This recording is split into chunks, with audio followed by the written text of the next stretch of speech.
dry tinder, so much dead wood. And one of the great fears they have is that in some of these areas where these trees have died like this, that a fire could get started that couldn't be stopped. That would just keep going and going and going and going because there's going to be so much dead wood in the West. Now, these forests will grow back one day. I mean, that's the beauty of the earth. They will grow back one day, it's just none of us are going to be around to see it. And part of what's really scary is that forest trees are one of the most important carbon sinks that we have. The ocean and the forest are the major carbon sinks. They have been actually amazing, even in the last 50, 60 years, absorbing a lot of our excess carbon. What happens when the trees die, of course, is they can't do that anymore. But even worse, when they burn, all the carbon they've been storing is suddenly released into the atmosphere. So again, this is all part of the concern people have about how quickly, even though things have changed quickly now, how much more quickly things could change in the very near future. This is good. I'm going to just go quickly through these. This just shows the other thing is that we're using too much water. And one example of this is what's called the High Plains Aquifer, which goes all the way from North Dakota down to Texas. It's the major source of water for 8 states of the Great Plains. And we are using it up, which is kind of stunning to realize, but we're actually using it up. And this just gives a graph that shows the depletion of water by feet in the Ogallala, the High Plains Aquifer, as does this drawing. I mean, the yellow area is where it's down, they're really getting down to the bottom. There are areas of Oklahoma and Texas that are, when you put together the drought, which they say isn't really drought, it's acidification. But between the drying and the overuse of the aquifer, there are towns in Texas that may run out of water within the next several months because we're just using too much of it. By doing this kind of agriculture and all the development, all the population growth in Texas has been amazing. Population growth in Texas, which again is not helping the problem of overuse of water sources. But this is an incredibly inefficient way to raise crops if you're talking about water use. And you know, you fly across the country, you look down and you see this all through Kansas, Nebraska, right? But besides drying, there's something else going on, and we all know there are a lot of places getting flooded out. I mean, it seems all over the planet people are having the, once in a 500-year flood. It seems to happen every other year now, and in some places we're having these floods all at the same time. So this is Bangkok last week. Population 9 million people. A lot of the area around Bangkok is still underwater. This is Cambodia, that got less attention but was suffering from the same monumental monsoon rains. And they get monsoon rains all the time, but people said these were historic downpours. And this is Genoa, Italy, this past week. Okay? And this is Vermont in September. And this is Pakistan last May. And this is North Dakota back in May and June. They don't talk about North Dakota much anymore, but in towns like Minot, the vast majority of people who were displaced by these floods still have no place to live. We don't pay attention to it anymore, but a lot of people still, their homes have been wrecked and they still haven't been able to find a place to live. And then we had this interesting event that happened in the Northeast just the other week, right? A nor'easter in October. Never has a storm like this been recorded in human memory in the Northeast. Right? So we've got a problem, and the journal Nature put out an article back in 2009 called Planetary Boundaries, a Safe Operating Space for Humanity. And they sort of identified these 9 things we should be looking at, where there are tipping points we should not go beyond. And I find it sort of interesting. The green line here is a tipping point. And, here's climate change. We're just going over it in terms of tipping points where everything changes, right? And there's no going back. And that's alarming enough, but look at this one. This is biodiversity loss. Biodiversity loss. 1,000% over the tipping point. We've got major extinction event going on this planet. Over here, this is the nitrogen cycle, and that has a lot to do with the way we do agriculture. We're dumping so much nitrogen into the soil, it gets washed off into our waterways. We have dead zones all over the world. So again, this is another kind of scary one, ocean acidification, which has just breached the tipping point. This is worrisome because it means that the ocean is saturated with CO2 and can't absorb anymore, which would be, again, very bad news in terms of tipping points. Fundamentally, our problem is that we are living beyond the vital capacity of the planet. Human beings, the way we live, the way we consume, extract, produce, consume, we are living beyond the ability of the planet to continue to support us indefinitely. And we are doing it now by about, what we need right now is about 1.4, actually at this point about 1.5 planets to continue on as we are. So the broken line is the Earth's ecological capacity, and this is a graph that just kind of shows how we are beginning to move beyond it. And this is another graph that I find really, it's one of those things you can just sit and meditate with quietly. But the green line is the Earth's vital capacity, which is decreasing as we use up too much. And the red line is our ecological footprint, the human ecological footprint. And that line's going up. It is very bad news that these two lines are separating out. And one of the challenges in terms of addressing the ecological crisis, the challenge we're facing, is how we bring those two lines back together. And again, this is another image that brings it all back home. This map is a color scheme that shows which countries have the heaviest ecological footprint. I mean, there's not much else to say. I mean, we have it. We are the heaviest human presence, which has led to this point. When a lot of us, at least I remember when I started doing my social justice work decades ago now, the hope was that everyone else on the planet would one day be able to live like we do, right? That's what justice was going to be. Everybody would have this nice life. But what we're finding out is that for everybody to live like we do in the United States would require 5 planets. And the last time I checked, we still had 1. So we got to figure out how to get our ecological footprint, our way of life, our human presence back into that one planet. Because it's all that we have. Right? So that's like, putting it all in, I mean, we could spend days looking at all this stuff. Because I always have trouble picking out the scariest photographs. We get the idea. One of the statistics I noted in my book, which again I think tells us why we can't go on like this any longer, is that more buildings will be built in this century than all the buildings built up to this time.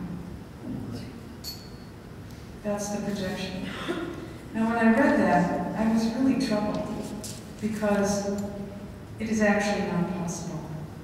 We are actually arriving at a point where the way we do business, the way we live, the way we develop is no longer possible. It's not a question of whether we want to change. What we're doing, the way humans have organized life on this planet, is no longer possible, and it is especially not possible for us to go on living as affluently as we do, and consuming as much as we do, and traveling as much as we do, and on and on and on. So we're faced with some pretty serious challenges here, right? I'm going to change this picture because I want to relieve us all. Part of it is to remind us that what we just saw is not all there is. That the Earth is still also this incredibly beautiful place. But there really is nowhere you can go on the planet that isn't experiencing some kind of distress. So when we talk about the ecological challenge for mission, we're talking about the whole context in which any mission or social justice work or any faith communities, this is the context that's going to be forming our world and forming the decisions we make, challenging us for the next generations. This isn't something that's resolved in one election cycle. As a matter of fact, the election cycles aren't helping us at all these days in this regard. I was sad to see that Obama has just approved more drilling in the Arctic and the Gulf of Mexico. So, we continue on. So I wanted to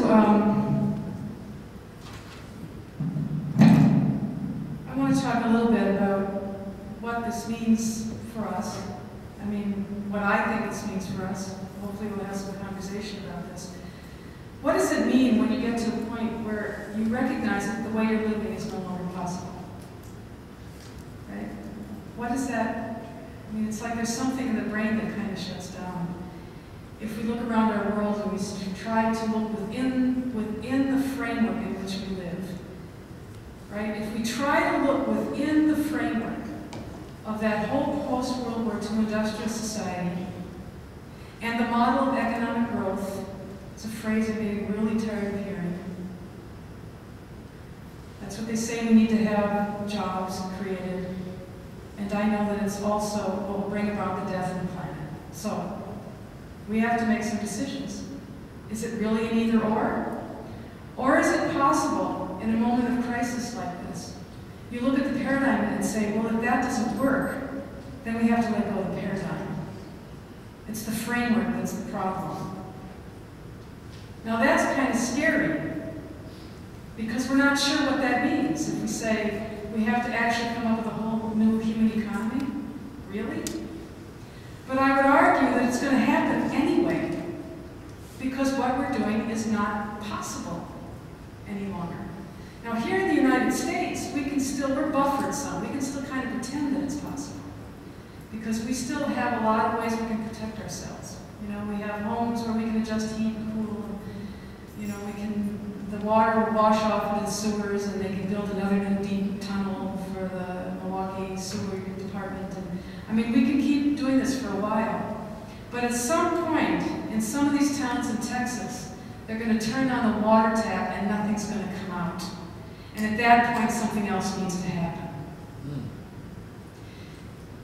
Do you know what I think one of the reasons why Rick Perry wants to be president? This guy has in the past suggested that the Great Lakes have a lot of water.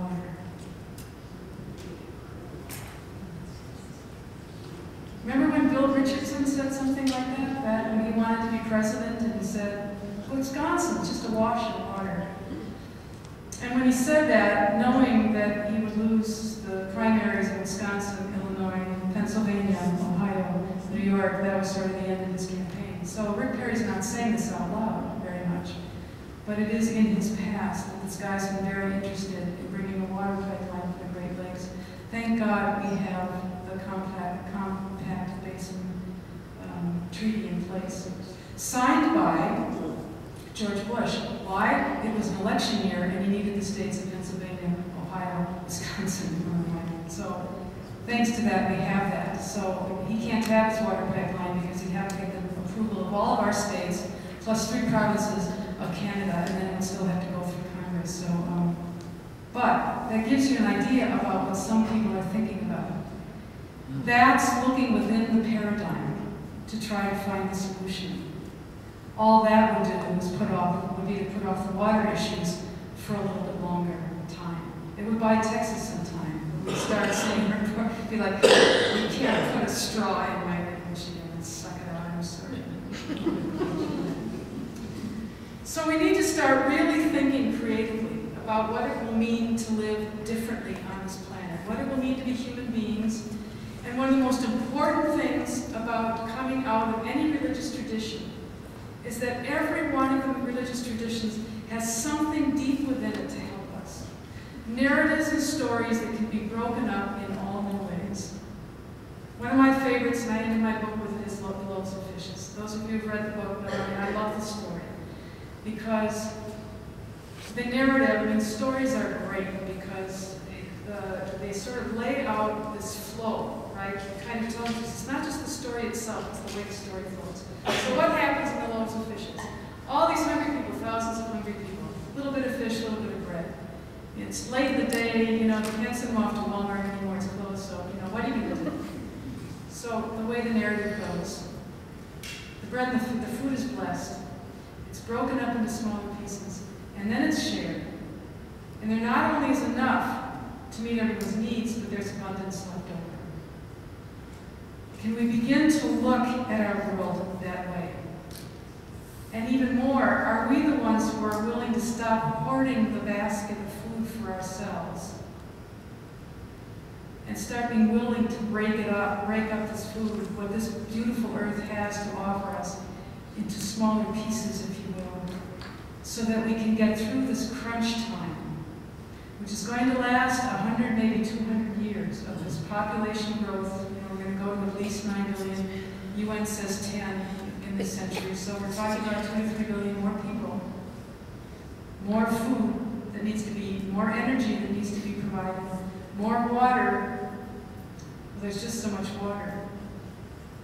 So we're in this crunch time. Population will peak and then it will begin to drop off. Here's a more question. How do we want the drop-off to happen? Because there's two ways that it's going to happen. One is through destruction if we keep on going the way we are. And the other is by making deliberate choices to live differently and to plan intentionally for a different kind of human presence. So, I've been talking a long time, but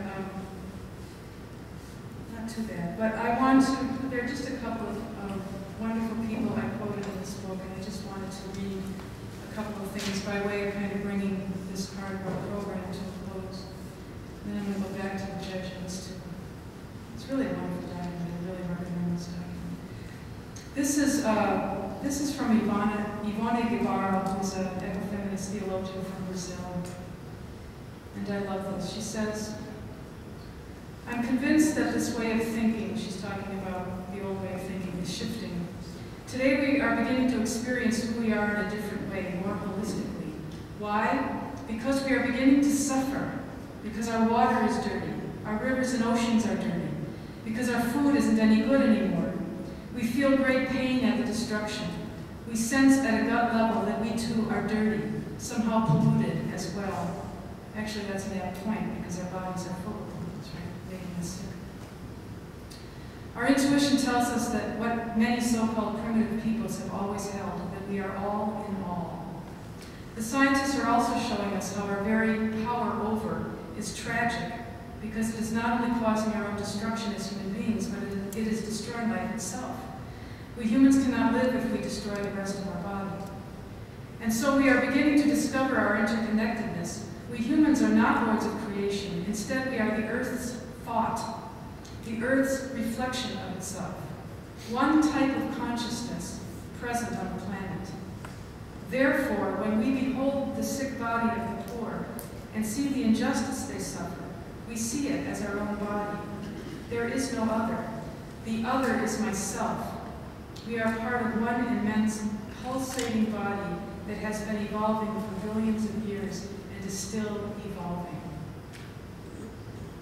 What a beautiful description of the context of a new way of approaching life that we desperately need, right? Sort of a new space, a spiritual space to start reinventing life. So,